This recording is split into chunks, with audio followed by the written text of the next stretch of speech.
A Folha de São Paulo traz hoje, na sua edição de hoje, uma notícia que, no meu entender, poderá levar a um pouco de moderação ou de realismo nas expectativas suscitadas pelo anúncio feito pela senhora Presidente da República nesta manhã de um conjunto de concessões de estradas de ferro, de estradas de rodagem, batizado com o nome de PAC da Infraestrutura, o nome midiático e publicitário de Pacto da Infraestrutura. Folha de São Paulo noticia hoje, ao fazer um balanço das concessões que foram lançadas no setor rodoviário há 4 anos atrás, com grande estardalhaço, com grande publicidade, pelo então presidente Lula e então chefe da Casa Civil, Dilma Rousseff, a Folha de São Paulo, diz eu, faz um balanço do que aconteceu com essas concessões. Concessões que foram apresentadas à nação como sendo um novo modelo de privatização, diferente da privatização dos tucanos, diziam eles. Porque é uma privatização que vai, ao invés de exigir uma outorga, ou seja, um pagamento inicial do concessionário, será uma privatização que terá como critério, no julgamento das licitações, a menor tarifa cobrada dos usuários. Essa era a grande revolução de Copérnico, anunciada pela então chefe da Casa Civil, Dilma Rousseff, na época.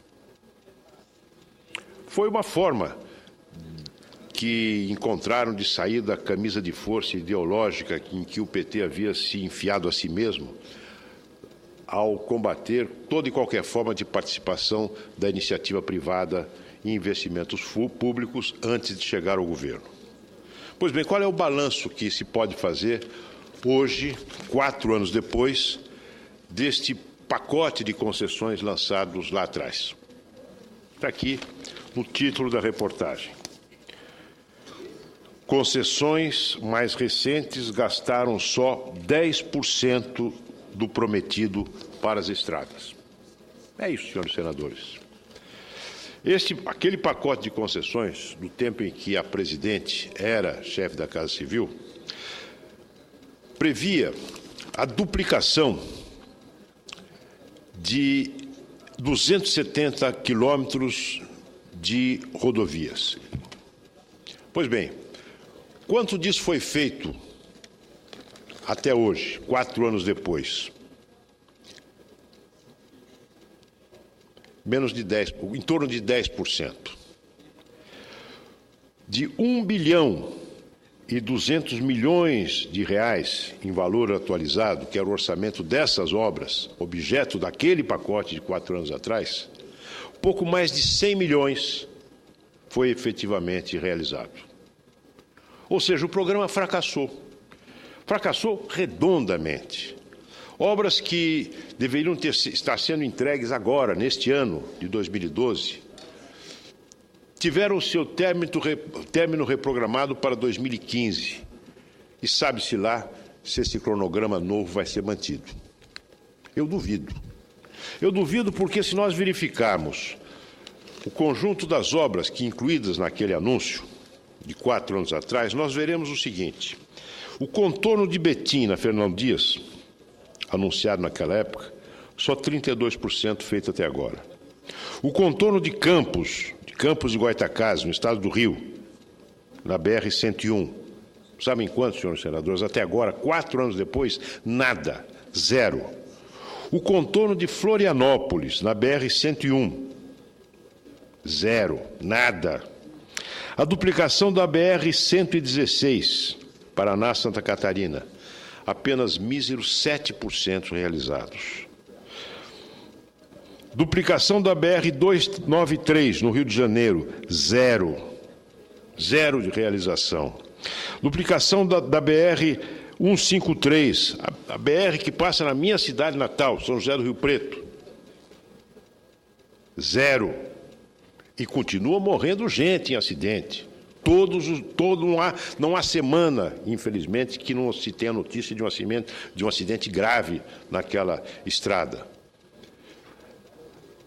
Há cerca de um mês, eu fui de São Paulo à cidade de Registro, no Vale do Ribeira, e tive que enfrentar torturantes 30 quilômetros da Serra do Cafezal. 30 quilômetros perigosíssimos. Filas e filas imensas de caminhões para descer ou para subir a serra. Quanto foi realizado da duplicação da Serra do Cafezal? Apenas 17% em 4 anos. Ora, o governo apresenta a explicação, o governo e os empresários, de que as licitações foram feitas com base em projetos mal elaborados.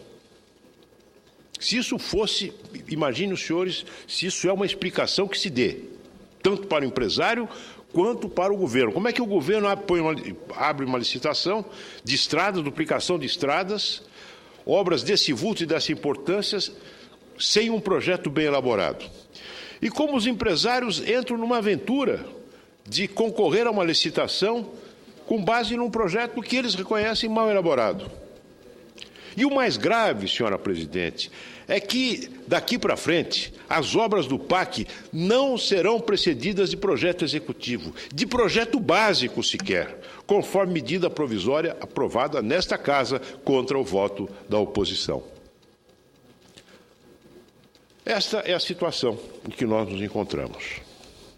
Agora o governo anuncia a duplicação de 5.700 quilômetros. Há 4 anos atrás, eram 270 quilômetros.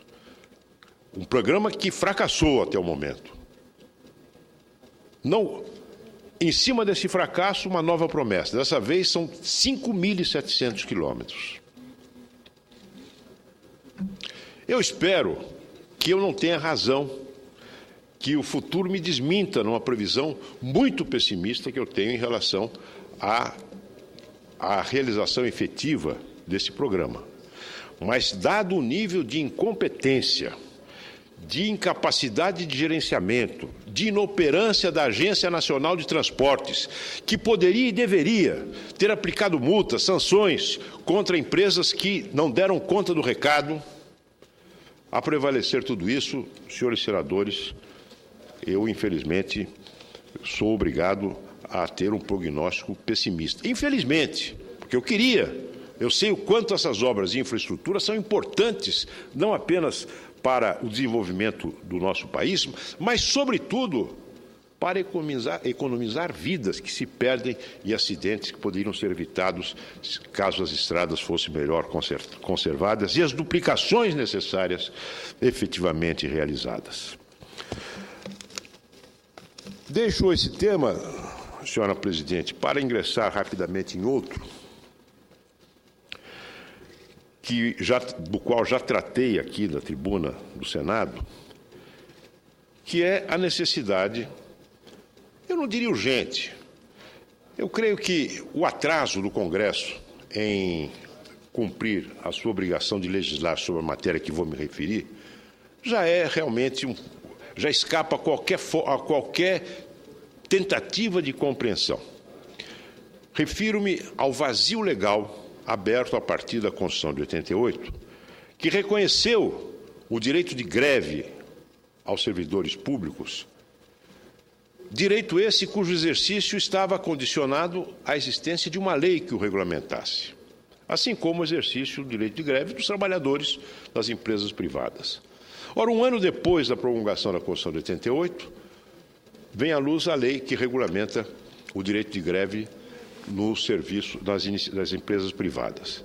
E até hoje, 23 anos depois, nós não temos a lei que regulamenta a greve no serviço público.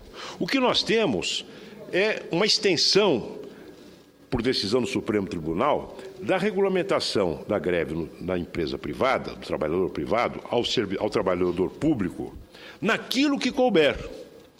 E essa decisão do Supremo se deveu à iniciativa de sindicatos, de organizações e confederações de trabalhadores do setor público, que têm consciência de que a ausência de lei, a ausência de uma regulamentação adequada, prejudica o próprio exercício desse direito, uma vez que, sem a lei, o exercício do direito fica muitas vezes sujeito a decisões arbitrárias, à repressão, a represálias do gestor público onde se dá a greve. Ouço a parte do excelência deputado Cristóvão Buarque com muito prazer. Senador Aloysio, eu quero falar sobre a primeira parte da sua fala, que é a da infraestrutura.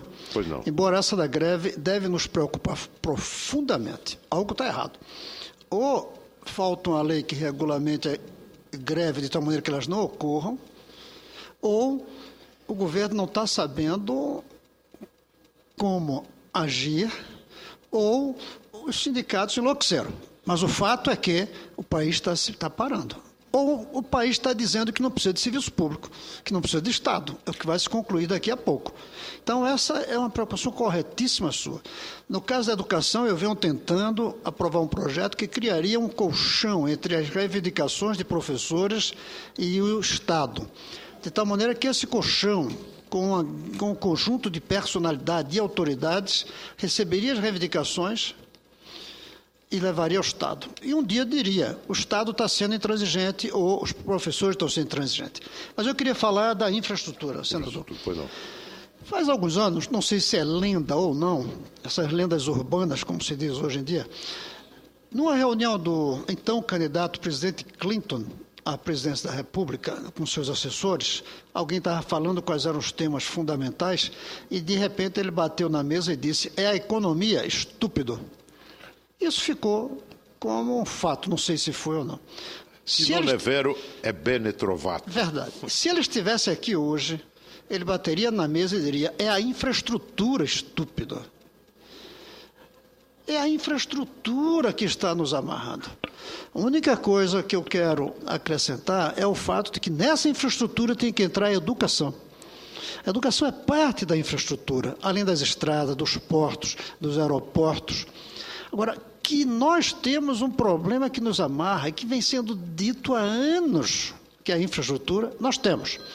E, além disso, o que nós temos, que é preciso lembrar, é que não é só falta de recursos, é também incompetência gerencial, que alguns vêm falando nisso há anos e anos.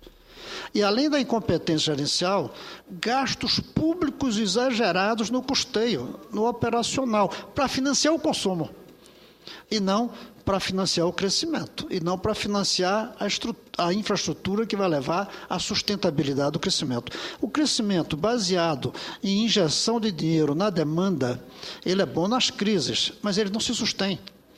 Até porque o Estado começa a ter carência de recursos como está vivendo hoje, e por isso que está tendo de aguentar tantas greves, porque já deu tanto que agora não tem como dar mais. Já deu muito e prometeu mais ainda. E prometeu muito mais ainda. Então, nós preferimos o custeio para o consumo imediato de que o investimento para o crescimento futuro.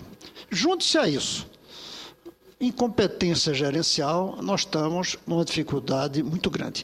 Felizmente, o Partido dos Trabalhadores, ao qual pertenci 15 anos, mas sempre defendi uma posição diferente, está descobrindo que tem que buscar a cooperação pública na hora de fazer a infraestrutura. O que jogou pedra, como chamando a privatização. Privatização, não. Privatizar tudo, tá? Como se criticava tanto. Eu tenho me perguntado, por que a esquerda tradicional defende tanto investimento estatal na infraestrutura para financiar a dinâmica que nós precisamos do capitalismo, mas essa não poderia vir de cooperação, e não luta para mais investimentos estatais no setor social. Então, nós temos que partir para as cooperações, para as parcerias público-privadas. Quando eu fui governador aqui, eu tenho muita satisfação de dizer, fizemos uma parceria público-privada para construir uma hidrelétrica inteira, com dinheiro do governo do Distrito Federal e com dinheiro de empresas privadas. Funciona até hoje, é o que está segurando ainda a energia no Distrito Federal. Mas, felizmente, descobriram agora. mas descobriram agora atrasado e sem saber direito como fazer. E, além disso, o governo tem uma dificuldade muito grande em tomar decisões. Eu comecei há pouco com um governador, que não perguntei a ele se podia dizer, que diz que fica impressionado a dificuldade de tomar decisões no governo federal em relação ao seu Estado. E que deve ser em relação a tudo. O Código Florestal é um exemplo, essas greves é um exemplo. Tudo isso, a gente tem uma conjugação de 3 coisas muito perigosas.